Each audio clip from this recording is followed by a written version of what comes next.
ಅವಾಗೆಲ್ಲ ಪಾರ್ಟಿ ಗಿಟಿ ಎಲ್ಲ ಮಾಡಕ್ಕೆ ನನ್ನ ಹತ್ರ ಅಷ್ಟು ದುಡ್ಡು ಇರ್ತಿರ್ಲಿಲ್ಲ. ಅವನೇ ನೋಡ್ಕೊತಾ ಇದ್ದ ಬಾಮನ್ಸ ಅಂತ. ಚೆನ್ನಾಗಿ ನೋಡ್ಕೊಂಡಿದ್ದಾನೆ ಅವಾಗಲೂ. ಅವ್ರ ಮನೆಗೆ ಕರೆದು ಊಟ ಕೊಟ್ಟಿದ್ದಾನೆ, ಮನೇಲಿ ಮಲಗಕ್ಕೆ ಜಾಗ ಕೊಟ್ಟಿದ್ದಾನೆ. ಸೊ ಅದನ್ನ ಯಾವತ್ತೂ ಮರೆಯಲ್ಲ ನಾನು. ಸಂಗೀತ ಒಂದು ಸ್ಟ್ರಾಂಗ್ ಪರ್ಸ್ನಾಲಿಟಿ. ಅವ್ರು ಯಾವತ್ತು ತಪ್ಪಿರಲಿ ಸರಿ ಇರಲಿ, ಅವರು ಒಂದು ಸ್ಟ್ಯಾಂಡಿಗೆ ಅವ್ರು ನಿಲ್ತಾರೆ.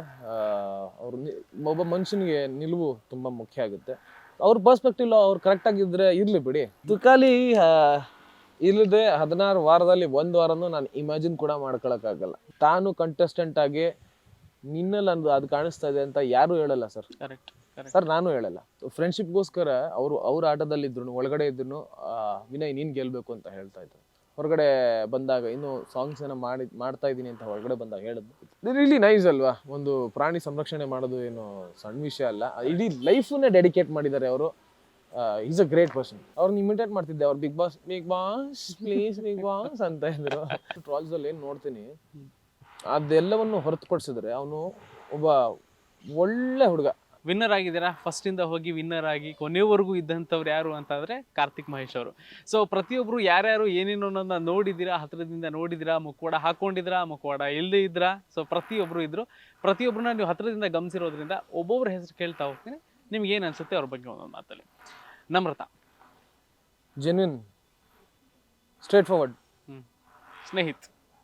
ಸ್ನೇಹಿತ್ ಒಳ್ಳೆ ತುಂಬ ಚೆನ್ನಾಗಿ ಇಂಗ್ಲೀಷ್ ಮಾತಾಡ್ತಾರೆ. Is got a very good English knowledge. And ಒಳ್ಳೆ ವ್ಯಕ್ತಿ ಕೂಡ. Very soft spoken. ಆ್ಯಂಡ್ ಫ್ರೆಂಡ್ಶಿಪ್ಗೆ ಅವರು ಒಳ್ಳೆ ಬೆಲೆ ಕೊಡ್ತಾರೆ.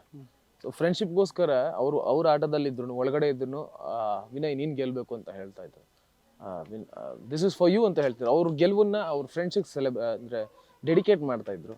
ಸೊ ಒಳ್ಳೆ ಹುಡುಗ. ಈಶಾನಿ ಒಳ್ಳೆ ರ್ಯಾಪರ್. ಅವ್ರು ಆ್ಯಕ್ಚುಲಿ ಇನ್ನೂ ಕನ್ನಡ ಚೆನ್ನಾಗಿ ಮಾತಾಡಿದ್ರು. ಇನ್ನೂ ಅದ್ಭುತವಾಗಿ ಕನ್ನಡ ಸಾಂಗ್ಸ್ ಮಾಡ್ಬೋದು. ಒಳಗಡೆ ಅಷ್ಟು ಸಾಂಗ್ಸ್ ಹಾಡೋಕ್ಕಾಗಿಲ್ಲ ಅವಳಿಗೆ. ಬಟ್ ಹೊರಗಡೆ ಬಂದಾಗ ಇನ್ನೂ ಸಾಂಗ್ಸ್ ಏನೋ ಮಾಡ್ತಾ ಇದ್ದೀನಿ ಅಂತ ಹೊರಗಡೆ ಬಂದಾಗ ಹೇಳಿದ್ಲು. That's nice. Letter proceed. ಒಳ್ಳೆ ಕೆಲಸ ಮಾಡಲಿ. ಒಳ್ಳೆ ಫ್ಯೂಚರ್ ಇದೆ. ವಿನಯ್ ವಿಲನ್ ದೋಸ್ತ್ ಅವನ ಬಗ್ಗೆ ಏನು ಹೇಳೋದು? ಅವನು ವಂಡರ್ಫುಲ್ ಫ್ರೆಂಡ್. ಇಂಡಸ್ಟ್ರಿಗೆ ಬಂದಾಗಿಂದನೂ ಪರಿಚಯ ನನಗೆ. ಅವನು ಫಸ್ಟ್ ಸೀರಿಯಲ್ ಮಾಡ್ತಿದ್ದೆ, ನಾನು ಫಸ್ಟ್ ಸೀರಿಯಲ್ಲ ಹೀರೋ ಆಗಿ ಒಂದು ಸೀರಿಯಲ್ ಮಾಡಿದ್ದ ಅನ್ಸುತ್ತೆ. ಆಗ ಒಳ್ಳೆ ಹೆಸರು ಮಾಡಿದ್ದ. ಸೊ ಅವಾಗ್ಲಿಂದನೂ ಜೊತೆಗಿದ್ದಾನೆ. ಅಂದರೆ ತುಂಬ ರೆಗ್ಯುಲರ್ ಟಚ್ ಏನು ಇರಲಿಲ್ಲ. ಸಿಕ್ಕಿದಾಗಂತೂ ಅದ್ಭುತವಾಗಿ ಮಾತಾಡ್ತಾ ಇದ್ವಿ, ಪಾರ್ಟಿ ಮಾಡ್ತಾ ಇದ್ವಿ. ಅವಾಗೆಲ್ಲ ಪಾರ್ಟಿ ಗಿಟಿ ಎಲ್ಲ ಮಾಡಕ್ಕೆ ನನ್ನ ಹತ್ರ ಅಷ್ಟು ದುಡ್ಡು ಇರ್ತಿರ್ಲಿಲ್ಲ. ಅವನೇ ನೋಡ್ಕೊತಾ ಇದ್ದ ಬಾಮನ್ಸ ಅಂತ. ಚೆನ್ನಾಗಿ ನೋಡ್ಕೊಂಡಿದ್ದಾನೆ ಅವಾಗಲೂ. ಅವ್ರ ಮನೆಗೆ ಕರೆದು ಊಟ ಕೊಟ್ಟಿದ್ದಾನೆ, ಮನೇಲಿ ಮಲಗಕ್ಕೆ ಜಾಗ ಕೊಟ್ಟಿದ್ದಾನೆ. ಸೊ ಅದನ್ನ ಯಾವತ್ತೂ ಮರೆಯಲ್ಲ ನಾನು. ಮೊನ್ನೆನೂ ಹೇಳ್ದ, ಒಂದು ಲೆಟ್ರ್ ಬರ್ದಾಗ ಬಿಗ್ ಬಾಸ್ ಮನೆಯೊಳಗೆ ನಾನು ನಿನ್ನ ಜೊತೆ ಯಾವಾಗಲೂ ಇರ್ತೀನಿ ಅಂತ ಅಂದ್ಬಿಟ್ಟು ಕೈ ಇಟ್ಕೊಂಡಿದ್ದೆ. ಆ್ಯಂಡ್ ಆ್ಯರೋದು ಒಂದು ಇದನ್ನು ಕೊಟ್ಟ. ಆ್ಯರೋ ಎಷ್ಟು ಹಿಂದಕ್ಕೆ ಹೇಳ್ತೀವೋ ಅಷ್ಟು ಮುಂದಕ್ಕೆ ಹೋಗುತ್ತೆ. ಯಾರು ಬೇಕಾದರೂ ಹೇಳಿಲ್ಲಿ ಮುಂದಕ್ಕೆ ಹೋಗುವಂತ ಹೇಳ್ದ. Thanks to him. ಅವ್ನು ಗೇಮ್ ಆಡ್ದ. ಅವನವನ್ನ ಏನೇ ಆಗಿದ್ರು ಅವನೊಂದು ಪರ್ಸ್ನಾಲಿಟಿಲಿ ಗೆದ್ದ, ಜನರ ಮನಸ್ಸನ್ನು ಗೆದ್ದ. ಸೊ ಬಿಗ್ ಬಾಸ್ ಮನೇಲೂ ಗೆದ್ದ. ಸೂಪರ್. ಸಂಗೀತ ಒಂದು ಸ್ಟ್ರಾಂಗ್ ಪರ್ಸ್ನಾಲಿಟಿ. ಅವ್ರು ಯಾವತ್ತು ತಪ್ಪಿರಲಿ ಸರಿ ಇರಲಿ, ಅವರು ಒಂದು ಸ್ಟ್ಯಾಂಡಿಗೆ ಅವ್ರು ನಿಲ್ತಾರೆ. ಒಬ್ಬ ಮನುಷ್ಯನಿಗೆ ನಿಲುವು ತುಂಬ ಮುಖ್ಯ ಆಗುತ್ತೆ. ಅವ್ರ ಪರ್ಸ್ಪೆಕ್ಟಿವ್ ಅವ್ರು ಕರೆಕ್ಟಾಗಿದ್ದರೆ ಇರಲಿ ಬಿಡಿ.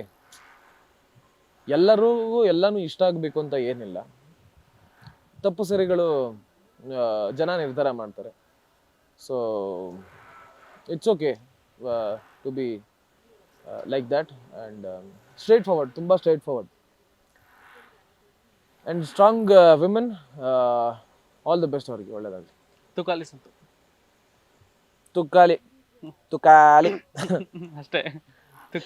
ತುಕಾಲಿ ಇಲ್ಲದೆ 16 ವಾರದಲ್ಲಿ 1 ವಾರನೂ ನಾನು ಇಮ್ಯಾಜಿನ್ ಕೂಡ ಮಾಡ್ಕೊಳಕ್ಕಾಗಲ್ಲ. ಅಷ್ಟು ಎಂಟರ್ಟೈನ್ ಮಾಡಿದ್ದಾನೆ. ನಗ್ಸೋದು ಭಾಳ ಕಷ್ಟದ ಕೆಲಸ. ಒಂದು 2 ಅವರ್ ನಗಿಸ್ಬಿಡ್ಬೋದು. ಬಟ್ 24 ಗಂಟೆಗಳ ಕಾಲ ನಾವು ನಗ್ನಗ್ತಾ ಇದ್ವಿ, ಮಜಾ ಮಾಡ್ತಾ ಇದ್ವಿ. ಅವನೊಂದಷ್ಟು ಹೋಗಿ ಅಲ್ಲಿ ಏನಂತಾರೆ ಬಿಚ್ಚಿಂಗ್ ಮಾಡ್ತಾ ಇದ್ದ, ಗಾಸಿಪಿಂಗ್ ಮಾಡ್ತಾ ಇದ್ದ. That is okay to gossip. Wonderful. And ಒಳ್ಳೆ ವ್ಯಕ್ತಿ. ಯಾವಾಗಲೂ ನನ್ನ ಬಗ್ಗೆ ಒಳ್ಳೆಯದೇ ಮಾತಾಡಿದ್ದಾನೆ. ನನ್ನ ಹೀರೋ ಅಂತಾನೆ ಕರೆದಿದ್ದೇನೆ ಫಸ್ಟ್ ದಿನದಿಂದ, ನೀನ್ ಹೀರೋ ಕಣ ಅಂತಾನೆ ಹೇಳಿದ್ದಾನೆ. ದಟ್ಸ್ ನೈಸ್ ಆಫ್ ಹಿಮ್ ಅಲ್ವಾ. ಒಳ್ಳೆ ಕಾಮಿಡಿಯನ್, ಒಳ್ಳೆ ಎಂಟರ್ಟೈನರ್, ಅವನು ಒಳ್ಳೇದಾಗ್ಬೇಕು. ನೀತು ನೀತು ಒಂದು ಎಕ್ಸಾಂಪಲ್ ಈ ಜಗತ್ತಿಗೆ. ತನ್ನಲ್ಲಿರುವಂತಹ ಒಂದಷ್ಟು ಚೇಂಜಸ್ ಆಗಿರುವಂಥ ಒಂದಷ್ಟು ಚೇಂಜಸ್ನ ಮನಸ್ಸಿನೊಳಗೆ ಇಟ್ಕೊಳ್ಳದೆ ಧೈರ್ಯವಾಗಿ ಸಮಾಜನ ಫೇಸ್ ಮಾಡಿ ಇವತ್ತು ಒಂದು ಸ್ಥಾನ ಗಳಿಸ್ಕೊಂಡಿದ್ದಾರೆ. ಆ್ಯಂಡ್ ಅವರು ಒಳ್ಳೇದಾಗಬೇಕು. ಆ್ಯಂಡ್ ಬಿಗ್ ಬಾಸ್ ಮನೆಯ ಫಸ್ಟ್ ಕ್ಯಾಪ್ಟನ್ ಅವರು, ಹೌದು, ಟ್ರಾನ್ಸ್ಜೆಂಡರ್ ಆಗಿ. Transgender ಅಲ್ಲಿ. ಸೊ ಅವರೊಂದು ಎಕ್ಸಾಂಪಲ್ ಸೆಟ್ ಮಾಡಿದ್ದಾರೆ. ಅವರೊಂದು ಫಾಲೋವರ್ಸ್ ಏನಿರ್ತಾರೆ ಅವರಿಗೆ. ಸೊ ಅವರು ಸ್ಟ್ರಾಂಗ್ ಆಗಿ ಇರಬೇಕು. ಇನ್ನು ಸಮಾಜದಲ್ಲಿ ಇನ್ನೂ ಸ್ಟ್ರಾಂಗ್ ಆಗಿ, ಸಮಾಜದಲ್ಲಿ ಬರುವಂಥ ಎಲ್ಲ ಟೀಕೆಗಳನ್ನ ಅವರು ಸ್ಟ್ರಾಂಗ್ ಆಗಿ ಫೇಸ್ ಮಾಡ್ತಾರೆ. ಇನ್ನೂ ಸ್ಟ್ರಾಂಗ್ ಆಗಿ ಫೇಸ್ ಮಾಡಲಿ, ಅವ್ರಿಗೆ ಇನ್ನೂ ಒಳ್ಳೇದಾಗಲಿ ಲೈಫಲ್ಲಿ. ಸಿರಿಯಕ್ಕ sweetheart. She was always there man. ನನಗೆ ಬಿಗ್ ಬಾಸ್ ಮನೆಯಲ್ಲಿ ಫಸ್ಟ್ ನಂಗೆ ತುಂಬ ಸ್ಟ್ರಾಂಗ್ ಆಗಿ ಅನ್ನಿಸ್ತಾ ಇದೆ, ಮಾಡ್ತೀಯ ಅಂತಂದ್ರು. ಆ ಒಂದು ಸ್ಫೂರ್ತಿ ಇದೆಯಲ್ಲ, ಯಾರು ತಾನು ಕಂಟೆಸ್ಟೆಂಟ್ ಆಗಿ ನಿನ್ನಲ್ಲಿ ಅದು ಕಾಣಿಸ್ತಾ ಇದೆ ಅಂತ ಯಾರು ಹೇಳಲ್ಲ ಸರ್. ಸರ್ ನಾನು ಹೇಳಲ್ಲ. ಏನಾದ್ರು ಕೆಲಸ ಮಾಡಿದ್ರೆ ಏನು ಹೊಗಳ್ಬೋದು, ನೀನ್ ಗೆಲ್ಬಹುದು ಅಂತ ನಾನು ಹೇಳಲ್ಲ. ಅವ್ರು ಹೇಳಿದ್ದಾರೆ. That shows our genuinity. And ನಮ್ಗೇನೋ ಯಾವುದೋ ಒಂದು ವಿಷಯದಲ್ಲಿ ಇದು ಏನೋ ತಪ್ಪು ಮಾತಾಡ್ಬಿಟ್ನಾ, ಇದೇನು ತಪ್ಪಾಗಿ ರಿಯಾಕ್ಟ್ ಮಾಡ್ಬಿಟ್ನಾ ಅಂತ ನನ್ಗೇನಾದ್ರೂ ಅನ್ನಿಸ್ದಾಗ, ನೋ ಬಡಿ ಇಸ್ ಪರ್ಫೆಕ್ಟ್. ಆ ರೀತಿ ನನ್ಗೆ ಅನ್ನಿಸ್ದಾಗ ನೀಟಾಗಿ ಬ್ಯಾಲೆನ್ಸ್ಡ್ ಆಗಿ ಒಂದಷ್ಟು ವಿಷಯಗಳನ್ನ ನನಗೆ ಹೇಳ್ತಾ ಇದ್ರು. So she is a sweet art. ನಾನು ಅಕ್ಕ ಅಂತ ಸ್ವೀಕರಿಸಿದ್ದೀನಿ. ಅದು ಇಟ್ ಆಲ್ವೇಸ್ ಸ್ಟೇ ದೇರ್. ಅವರು ಫಸ್ಟ್ ವೀಕೆ ಹೋದ್ರು, ಬಟ್ ಸಮಾಜಕ್ಕೆ ಅವರು ಒಂದು ಒಳ್ಳೆ ಕೊಡುಗೆ ಇದೆ ಸರ್. ಸುಮಾರು ಒಂದು 50,000ಕ್ಕಿಂತ ಹೆಚ್ಚು ಹಾವುಗಳನ್ನ ಸಂರಕ್ಷಣೆ ಮಾಡಿ ಕಾಡಿಗೆ ಬಿಟ್ಟಿದ್ದಾರೆ. ಜನಗಳಿಗೆ ಅವರು ಸಹಾಯ ಮಾಡ್ತಿದ್ದಾರೆ. ಯಾರೋ ಬಡವರು ಅಂತ ಅನ್ನಿಸ್ದಾಗ, ಇದ್ದಾಗ ಅವ್ರ ಕೈಲಿ ದುಡ್ಡು ಕೊಡೋದಕ್ಕಾಗಲ್ಲ ಅಂತಂದಾಗ ಇವರೇ ಸ್ವತಃ ಖರ್ಚು ಮಾಡ್ಕೊಂಡು ಹೋಗಿ ಅವ್ರ ಮನೆಗೆ ಹೋಗಿ ಹಾವು ಹಿಡ್ದಿದ್ದು ಇದೆ. ರಿಯಲಿ ನೈಸ್ ಅಲ್ವಾ. ಒಂದು ಪ್ರಾಣಿ ಸಂರಕ್ಷಣೆ ಮಾಡೋದು ಏನು ಸಣ್ಣ ವಿಷಯ ಅಲ್ಲ. ಇಡೀ ಲೈಫನ್ನೇ ಡೆಡಿಕೇಟ್ ಮಾಡಿದ್ದಾರೆ ಅವರು. Is a great person. Bhagyashree next. ಭಾಗ್ಯಕ್ಕ ಶೀಸ್ ಅ ಹ್ಯಾಪಿ ಪರ್ಸನ್. ಯಾವಾಗ್ಲೂ ನಗ್ತಾ ಇರ್ತಾರೆ. ಮನೆ ಒಳಗಡೆ ಅವ್ರಿಗೆ ಸಮಸ್ಯೆ ಆಗಿದ್ದು, ಅವ್ರಿಗೆ ಪ್ರಾಬ್ಲಮ್ ಆಗಿದ್ದು ಅಂದ್ರೆ ಎಲ್ಲರೂ ಒಟ್ಟಿಗಿರ್ಬೇಕು ಅಂತ ಅವ್ರು ತುಂಬಾ ಆಸೆ ಪಟ್ರು. ಬಿಗ್ ಬಾಸ್ ಮನೇಲಿ ಅದಾಗಲ್ಲ ಸರ್. ಬಟ್ ಆ ಒಂದು ಯೋಚನೆ ಇದೆಯಲ್ಲ, ಎಲ್ಲರೂ ಚೆನ್ನಾಗಿರ್ಬೇಕು ಅನ್ನೋದು ಯೋಚನೆ ಇಲ್ಲ. That's really great. ಸೊ ಅವ್ರು ಯಾವಾಗ್ಲೂ ಖುಷಿಯಾಗಿರ್ತಾರೆ. ಹಾಗೆ ಖುಷಿಯಾಗಿರ್ಲಿ. ಅವ್ರ ನಗು ನೋಡೋಕೆ ನಂಗೆ ತುಂಬಾ ಖುಷಿ ಅನ್ಸುತ್ತೆ. ಅವ್ರನ್ನ ಇಮಿಟೇಟ್ ಮಾಡ್ತಿದ್ದೆ. ಅವ್ರು big boss please big boss ಅಂತ ಇದ್ರು. ಅದನ್ನ ಇಮಿಟೇಟ್ ಮಾಡ್ತಾ ಇದ್ದೆ ನಾನು ಯಾವಾಗ್ಲೂ ಬಿಗ್ ಬಾಸ್ ಮನೆಯೊಳಗೆ. ಅವ್ರಿಗೂ ನಗ್ನಗ್ತಾ ಇರ್ಲಿ, ಯಾವಾಗ್ಲೂ ನಗ್ನಗ್ತಾ. ಅವ್ರ ನಗು ತುಂಬಾ ಚೆನ್ನಾಗಿದೆ, ಯಾವಾಗ್ಲೂ ಹಂಗೆ ಇರ್ಲಿ. Gauri sir is a gentleman. ತುಂಬಾ ಸಾಫ್ಟ್ ಸ್ಪೋಕನ್ ಆಗ್ಬಿಟ್ರು ಮನೆ ಒಳಗೆ. But he stayed what as he is. So ಒಳ್ಳೆ ಜೆಂಟಲ್ಮನ್. ಅವ್ರಿಗೆ ಒಳ್ಳೇದಾಗಬೇಕು. ಪ್ರತಾಪ್ ಈಸ್ ಅ ಸ್ಮಾರ್ಟ್ ಗೈ. ತುಂಬ ಯೋಚನೆ ಮಾಡ್ತಾನೆ. ಒಳ್ಳೆ ಹುಡುಗ, ಮುಗ್ಧ ಹುಡುಗ. ಅವ್ನಿಗೆ ಏನೇನು ಸಮಸ್ಯೆ ಆಗಿತ್ತು ಎಲ್ಲವನ್ನೂ ಕ್ಲಿಯರ್ ಮಾಡ್ಕೊಂಡು ಇದ್ದಾನೆ. ಇನ್ನು ಮುಂದೆ ಒಳ್ಳೇದಾಗಬೇಕು ಅವನಿಗೆ. ಯಾರ್ಯಾರು ಸರಿಯಾಗಿ ಯೋಚನೆ ಮಾಡ್ತಾರೆ, ಸರಿಯಾದ ದಾರಿಲಿ ಯೋಚನೆ ಮಾಡ್ತಾರೆ, ಅವ್ರೆಲ್ಲರೂ ಒಳ್ಳೇದಾಗಬೇಕು. ತನಿಷಾ ಮಚ್ಚ ಬೆಂಕಿ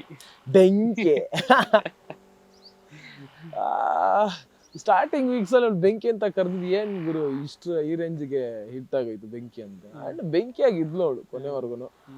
ಎಷ್ಟೇ ಬೆಂಕಿ ಆಗಿದ್ರು ಅವಳು ಫ್ರೆಂಡ್ಶಿಪ್ ಬಿಟ್ಕೊಡ್ಲಿಲ್ಲ. ಯಾರ್ಯಾರಿಗೆ ಏನೇನು ಗೌರವ ಕೊಡ್ಬೇಕು, ಯಾರ ಆಟಕ್ಕೆ ಏನ್ ರೆಸ್ಪೆಕ್ಟ್ ಕೊಡ್ಬೇಕು ಅದನ್ನ ಯಾವಾಗ್ಲೂ ಕೊಟ್ಟಿದ್ದಾಳೆ. ಅದನ್ನ ಧೈರ್ಯವಾಗಿ ಹೇಳ್ತಾಳೆ ಕೂಡ. ಒಳಗಡೆ ಆ ಉಳ್ದೇ ಸೌಂಡ್ ಇದ್ದಿದ್ದು ಯಾವಾಗ್ಲೂ ಅವಳು ಇರೋವರೆಗೂ ಮನೆ ನಂಗೆ ಆಕ್ಚುಲಿ ಫುಲ್ಲು ಸೈಲೆಂಟ್ ಅಂತ ಅನ್ನಿಸ್ತಾ ಇತ್ತು. ಅವಳು ಹೋದ್ಮೇಲೆ ಇರೋವರೆಗೂ ಸೌಂಡ್ ಮಾತ್ರ, ಅವಳು ಎಲ್ಲೆಲ್ಲಿ ಇರ್ತಾಳೆ ಅದೆಲ್ಲ ಸೌಂಡ್ ಮಾಡ್ತಾಳೆ. ಬೆಂಕಿನೇ.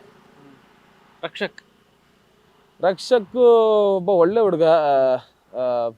ಅವನು ಆಕ್ಚುಲಿ ನಾನು ಒಂದಷ್ಟು ಟ್ರಾಲ್ಸ್ ಅಲ್ಲಿ ಏನ್ ನೋಡ್ತೀನಿ, ಅದೆಲ್ಲವನ್ನು ಹೊರತುಪಡಿಸಿದ್ರೆ ಅವನು ಒಬ್ಬ ಒಳ್ಳೆ ಹುಡುಗ. ಅಂದ್ರೆ ಒಳ್ಳೆ ಕೆಲ್ಸಗಾರ ಇದ್ದಾನೆ ಅವನಲ್ಲಿ. ನಾವು ಒಂದು ವಾರ ನಾವು ಅಸಮರ್ಥರಾಗಿ ಏನಿದ್ವಿ, ಎಷ್ಟು ಕೆಲಸ ಮಾಡಿದ್ದಾನೆ, ಎಲ್ಲರಿಗಿಂತ ಜಾಸ್ತಿ ಕೆಲಸ ಮಾಡಿದ್ದಾನೆ. ಸೊ ನಮ್ಗೆ ನಮ್ದು ಏನ್ ಪ್ಲಸ್ ಇದೆ ಅಂತ ನಮ್ಗೆ ಗೊತ್ತಿರಬೇಕು. ಆ ಪ್ಲಸ್ ಮೇಲೆ ನಾವು ವರ್ಕ್ ಮಾಡಬೇಕು. So if he does that he will win. So ಅವ್ನು ಒಳ್ಳೇದಾಗ್ಬೇಕು. ವರ್ತೂರ್ ಸಂತೋಷ್. ವರ್ತೂರ್ ಅವರು ಏನಂತಾರೆ, ಮನ್ಸಲ್ಲಿ ಯಾವುದೂ ಕಲ್ಮಶ ಇಲ್ಲ ಆ ಮನುಷ್ಯನಿಗೆ. ಎಲ್ಲ ನೇರವಾಗಿ ಮಾತಾಡ್ತಾರೆ. ಯಾರಿಗೂ ನೋವು ಮಾಡಬೇಕು ಅನ್ನೋದು ಅವ್ರ ಮನಸ್ಸಲ್ಲಿಲ್ಲ. ನೇರವಾಗಿ ಮಾತಾಡ್ತಾರೆ.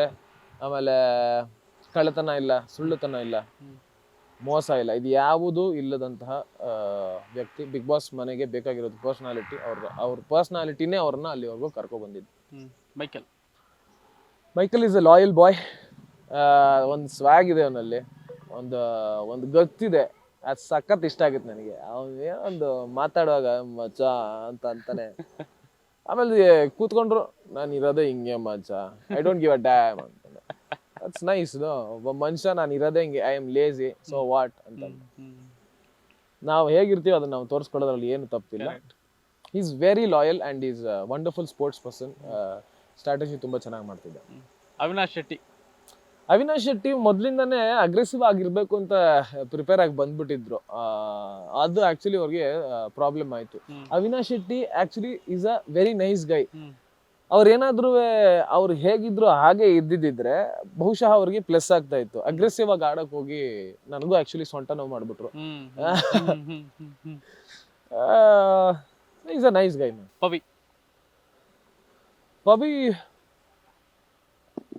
ಪವಿ ಆಕ್ಚುಲಿ 1 ವಾರನ 2 ವಾರನ ಇದ್ದಿದ್ದು ಅವರು. 2 ವಾರ ಇದ್ದಿದ್ದು ಅನ್ಸುತ್ತೆ. ತುಂಬಾ ಅಂದ್ರೆ ಗೇಮ್ಗೆ ಪ್ರಿಪೇರ್ ಆಗಿ ಬಂದಿದ್ರೇನೋ ಅಂತ ಅನ್ನಿಸ್ತು ಒಳಗಡೆ ಇದ್ದಾಗ. ಅಂಡ್ ಅವ್ರ ಕಂಫರ್ಟ್ ಝೋನ್ ಅಲ್ಲಿ ಇದ್ರು. ಕಂಫರ್ಟ್ ಝೋನ್ ಇಂದ ಹೊರಗಡೆ ಬಂದವ್ರು ಆಡಿದಿದ್ರೆ ಚೆನ್ನಾಗಿರ್ತಿತ್ತು. Next final Karthik Mahesh. ನಿಮ್ದೆ ನಂದ? ಕಾರ್ತಿಕ್ ಮಹೇಶ್ ನಾನೇನ್ ಹೇಳಿ ಸರ್. ಈಗ ನಾನು ಏನೇನ್ ಮಾಡ್ಬೇಕು, ನಾನು ಏನೇನ್ ಹೇಳ್ಬೇಕು ಎಲ್ಲ ಒಳಗಡೆ ಹೇಳಾಗಿದೆ. ನನ್ನ ಬಗ್ಗೆ ಏನಿದ್ರು ಮಾತಾಡೋರು ಮಾತಾಡ್ಬೇಕು. ಟ್ರೋಫಿ ತಗೊಳ್ಳೋ ಮೂಲಕ ಎಲ್ಲರಿಗೂ ಆನ್ಸರ್ ಕೊಟ್ಟಿದ್ದೀರಾ ಅನ್ನೋದು.